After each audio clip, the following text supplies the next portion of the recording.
दोस्तों नमस्कार, मैं हूं संजीत कुमार और आपने देखना शुरू कर दिया है बिहार टीचर पॉइंट। दोस्तों आज बात करेंगे नियोजित शिक्षक हों या विशिष्ट शिक्षक हों या बीपीएससी के माध्यम से टीआरई 1, टीआरई 2, टीआरई 3 वाले आए हों या फिर पुराने वेतनमान वाले शिक्षक हों। आज हम सबों के ट्रांसफ़र पर बात करेंगे और माननीय शिक्षा मंत्री जी ने क्या स्टेटमेंट दिया है उसके संबंध में। उन्होंने आप देखे होंगे कई और चैनलों के माध्यम से माननीय शिक्षा मंत्री जी ने कैसे संबोधित किया है लोगों को और बताया है कि ट्रांसफ़र पॉलिसी को लेकर के क्या कुछ चर्चाएं निकल के आई है।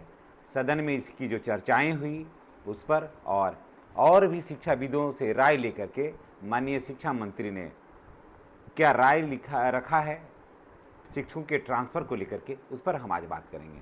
सभी को ट्रांसफ़र कराने के लिए वो कटिबद्ध हैं, बोल रहे हैं एकदम क्लियर कि सबको ट्रांसफ़र देंगे।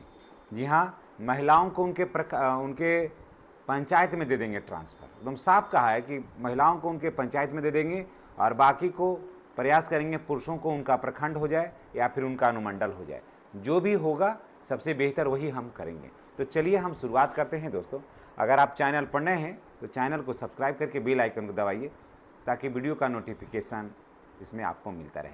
और उन्होंने ये भी कहा है कि टीआरई 3 वाले को भी होगा, इसलिए जितने भी शिक्षक भाई बहन हैं और ट्रांसफ़र का वेट कर रहे थे तो सबके लिए बहुत ही बेहतरीन अवसर है।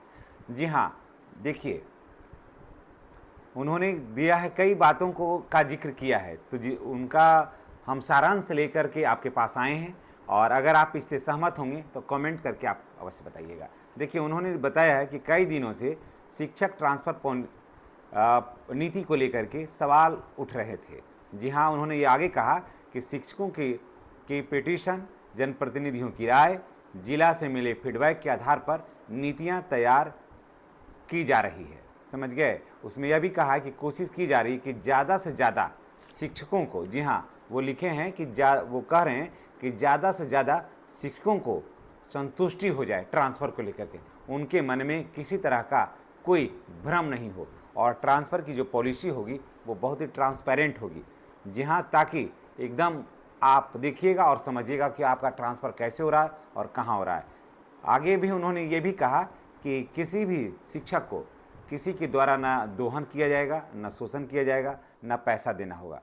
सबको इस शिक्षक को उस पोर्टल के माध्यम से ही सबको ट्रांसफ़र हो जाएगा। अब देखिए आगे क्या है। उन्होंने कहा है कि इस नीति में लगभग सभी प्रकार के शिक्षक इसमें आवेदन कर सकेंगे। जी हाँ, अब आप सुनिएगा तो आश्चर्यचकित करिएगा। इसमें देखिए कहे हैं कि सक्षमता परीक्षा पास शिक्षक लगभग 1,87,000 शिक्षक जो है ना वो इसमें हैं।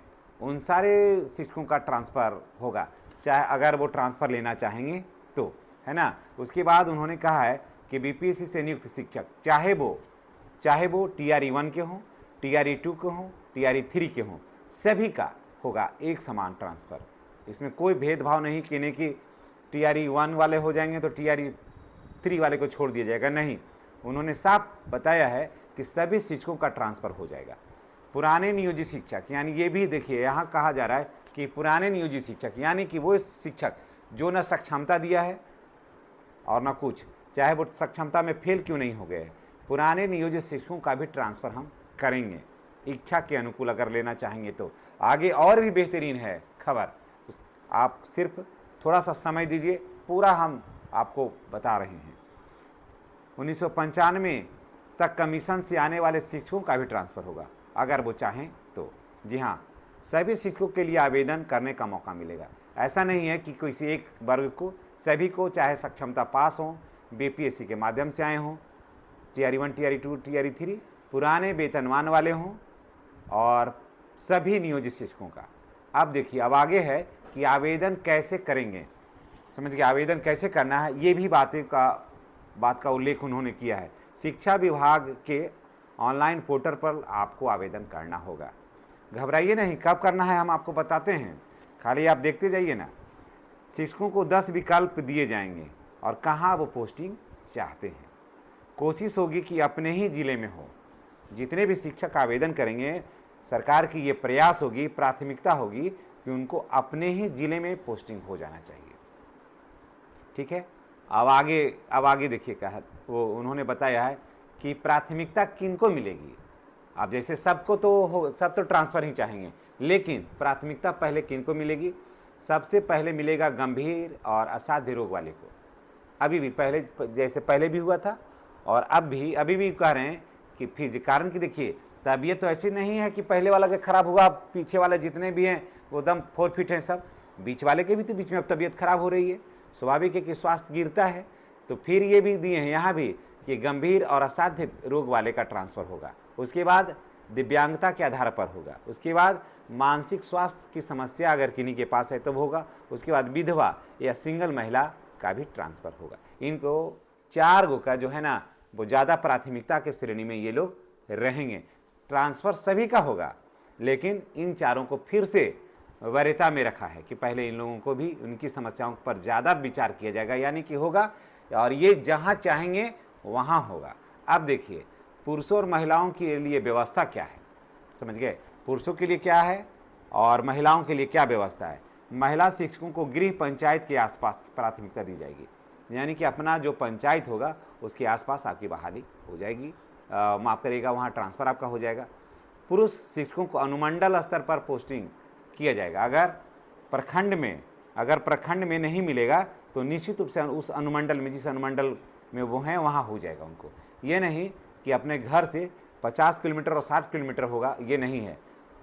प्रयास होगा, यहाँ पर एकदम साफ लिखा हुआ है कि पहला प्रयास होगा कि आपको अपना प्रखंड में हो, उसके बाद अगर नहीं सीटें खाली मिल रही है तब आपको अपने अनुमंडल में हो जाएगा, यानी कि अपने अनुमंडल में हो जाएगा। तो स्वाभाविक है कि जो लोग दूर से हैं, जो अभी भी घर से 250-300 किलोमीटर दूर हैं, उनकी दूरी घट करके 30-35 किलोमीटर के अंदर हो जाएगा। पोस्टिंग अब कब होगी इस पर भी अब चर्चा कर लेते हैं। आवेदन की प्रक्रिया पूरी होने के बाद, आवेदन की जो प्रक्रिया होगी पूरा होने के बाद दिसंबर महीने में ज्वाइन कराई जाएगी, ताकि पढ़ाई में जो है वो बीच में बाधित नहीं हो, यानी कि दिसंबर के आसपास। अभी देखिए थोड़ा सा इसमें ये भी होगा कि अभी बीच में जनगणना है, हो सकता है इसमें थोड़ी सी बाधित हो, तो इसीलिए कहा गया है कि दिसंबर के आसपास इस पर विचार किया जाएगा, ताकि जनगणना जो है ना वो अधिक से अधिक सिमट जाएगा इसमें, है ना। शिकायत होने पर क्या होगा? अगर ट्रांसफ़र में कोई समस्या या गलती हो गई हो तो जिला स्तर पर डीएम की अध्यक्षता में एक कमेटी बनेगी, वहाँ आप शिकायत कर सकते हैं।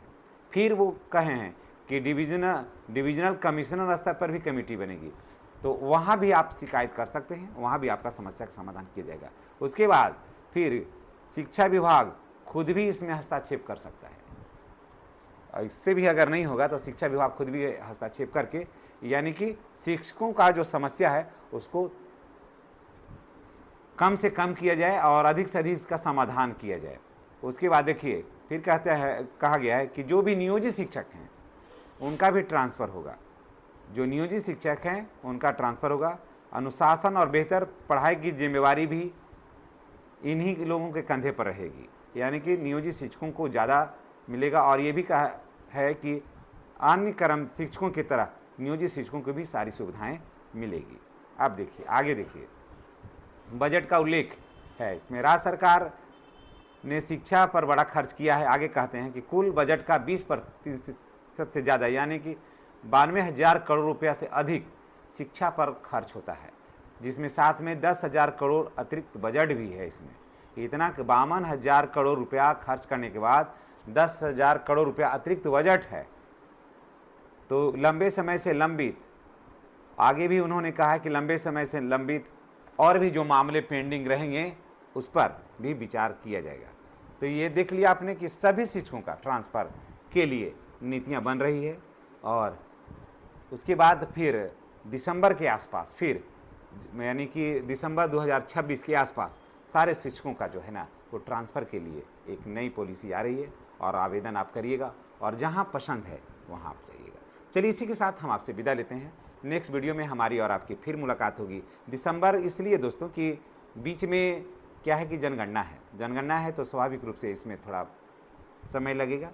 फिर पंचायत चुनाव भी है तो यहाँ भी थोड़ा इस पर विचार करना होगा।